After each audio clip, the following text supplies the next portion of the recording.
اعوذ باللہ من الشیطان الرجیم بسم اللہ الرحمن الرحیم۔ السلام علیکم۔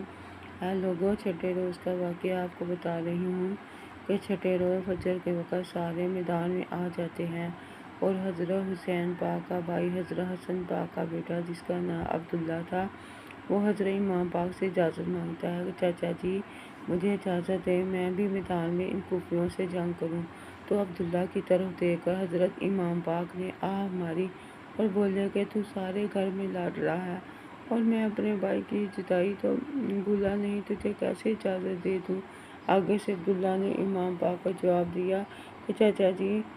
دیر نہ لگائیں اور اللہ کا نام لے کر مجھے میدان میں رخصت کریں اور میں نے اپنا سر آپ پر قربان کر دینا ہے اور انشاءاللہ موذیوں کو پکڑ پکڑ کر ماروں گا۔ آخر امام پاک نے لاچار ہو کر اجازت دے دی اور دونوں رو رو کے ایک دوسرے سے ملتے رہے، اللہ کی رضا کو قبول بھی کرتے ہیں۔ بیٹا حضرت علی رضی اللہ عنہ تعالیٰ کا گھوڑا دوڑا کر میدان میں آ جاتا ہے اور جو راستے میں پلیدیے کا جو بھی فوجی نظر آتا ہے اس پر کٹک حملہ کرتا ہے اور آگے بڑھ کر امیر پلید کا جھنڈا نیچے گرا کر اوپر سے تھوکتا ہے۔ یہ منظر دیکھ امیر کو بڑا غصہ آیا، امیر کہ میرا جھنڈے کی پھر توہین ہوئی ہے۔ عبداللہ کی طرف دو پلید آئے جن کے ہاتھ میں ڈنڈے تھے، عبداللہ نے وہ ڈنڈے چھین کر ان کی نسوں پر مار مار کر ان کو ختم کر دیا اور پھر آپ کی طرف 40 اور پلید آئے، عبداللہ نے ان کو خون کر دیا اور وہ بھاگ گئے۔ پھر عبداللہ نے امیر کو نعرہ لگایا کہ اگر طاقت ہے تو خود میری طرف آ، پھر لڑائی کا مزہ آئے گا، لیکن امیر پلید نے 30 بندے اور بھیجے، عبداللہ نے تیر مار کر ان کے مغز باہر نکال دیے اور پھر ایک پلید عبداللہ کی طرف آیا، عبداللہ نے اسے بھی 200 بھجوا دیا اور پھر اس کا چھوٹا بھائی عبداللہ سے مقابلہ کرنے آیا، عبداللہ نے ایک ہی وار میں اس کا کام تمام کر دیا اور پھر عبداللہ کتے امیر کو اللہ اکبر کا نعرہ مار کر کہتا ہے، امیر کتے میرا مقابلہ کر، تیری نعش کو تو نہ تو آسمان قبول کرے گا اور نہ زمین قبول کرے گی، تو ان دونوں کے درمیان لٹکا رہے گا اور قیامت کے دن 4 آنکھ والا کتا بن کے اٹھے گا، سارے امتی تیرے منہ پر تھوکیں گے۔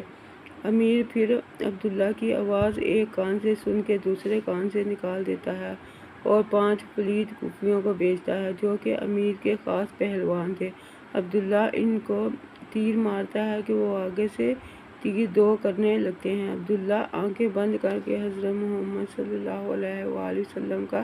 چہرہ دیکھتا ہے اور آگے بڑھ کر ان سے تیر چھین لیتا ہے، پھر عبداللہ ان کو وہی تیر مار کر ان کے ٹکڑے ٹکڑے کر دیتا ہے۔ سیدزادہ شیر عبداللہ پھر امام کے پاس جاتا ہے اور ہاتھ باندھ کر عرض کرنے لگتا ہے، اے میرے پیارے چچا جی، اگر ایک پانی کا گھونٹ مل جائے تو میں ان کو کاٹ کاٹ کر ڈھیر لگا دوں، اگر میری پیاس بجھ جائے تو پھر میدان میں تماشا دیکھنا کہ کیسے میں ان کو فنا کرتا ہوں۔ آگے سے حضرت امام پاک نے جواب دیا، اے میرے دل کے ٹکڑے، میرے پیارے بھتیجے، جنت میں تمہارا شربت انتظار کر رہا ہے اور تو شہید ہو کر جنت کا شربت پینا۔ عبداللہ حضرت امام پاک کا فرمان سن کر پھر میدان میں آ جاتا ہے اور پھر جنگ کرنے لگ جاتا ہے اور امیر کتے نے ایک کوفی کو بھیجا جس نے آپ پر وار کیا اور عبداللہ بچ گیا اور وہی تیر عبداللہ نے اس پر چلا کر اس کو چیر دیا اور پھر عبداللہ آگے بڑھ کر 5000 موذی کوفیوں کے اندر چلا جاتا ہے اور عبداللہ ان پر تیر چلانے لگ جاتا ہے، جو بھی سامنے آتا ہے سب کو قہر کا تیر مار کر اڑاتا ہے، عبداللہ ان کی رگوں کے اوپر کس کس کے تیر مارتا ہے اور پھر ایک پلید یزیدیہ عبداللہ کو پیچھے سے تیر مارتا ہے، آپ شہید ہو جاتے ہیں اور آپ کی روح مبارک بھی اللہ پاک کی طرف روانہ ہو جاتی ہے۔ پھر حضرت عباس جا کے آپ کو اٹھا کر امام پاک کے پاس لاتا ہے اور نین بھر بھر کے روتا ہے اور حضرت امام پاک اپنے ہاتھوں سے عبداللہ کا تیر نکالتا ہے اور آپ کا سر مبارک گودی میں رکھ کر چومتا ہے اور آپ کے نورانی چہرے مبارک کو دیکھ دیکھ کر روتا ہے، اور آپ کا دل بے سکون ہو جاتا ہے۔ عبداللہ کو دیکھ کر مائیں بہنیں سب رونے لگ جاتی ہیں۔ قاسم بھی دیکھ کر روتا ہے اور آہیں بھرتا ہے، اور پھر حضرت